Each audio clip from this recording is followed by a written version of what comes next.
हे आहे आमच्या घरचा रात्रीचा खेळ, जे की रोजच चालतो 10-10:30च्या सुमारास. हे नाही चाललं तर आमचं रात्रीचं झोपणं अवघड होऊन जातं.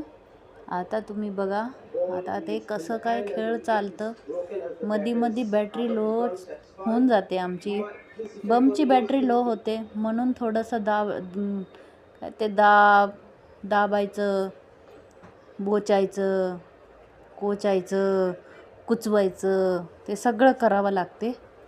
ही बघा, ही फ्लाइंग जेट आहे. आमचं फ्लाइंग जेट कसा पळतोय बघा. हे मांजर कोण्या पण अँगलने वाटत नसेल, हे कुत्रं पळल्यासारखं पळते आणि चावते पण पायाला पळत पळत. आमची एनर्जी एवढी, म्हणजे एवढी अशी एनर्जी हाय लेवलवर जाते ना, की आम्ही माणसाला पण चावून काढतो. बघा आता कसं चावते ही पायाला. हे हे हे असं आहे. हा कमांडोची ट्रेनिंग चालू आहे असल्यासारखं भांडणं करता. आणि त्याच्यासारखंच अशी पळते की हिला फक्त आता जायचं आर्मीमध्ये भरती व्हायलासाठी, म्हणून जायचं आहे तिला. हे बघितलं. लाईट ह्यासाठी बंद आहे, थोडीशी क्लॅरिटीची कमतरता आहे त्याच्यासाठी सॉरी, कारण की माझं डोकं दुखतं आहे म्हणून हे लाईट बंद ठेवण्यात आलेली आहे.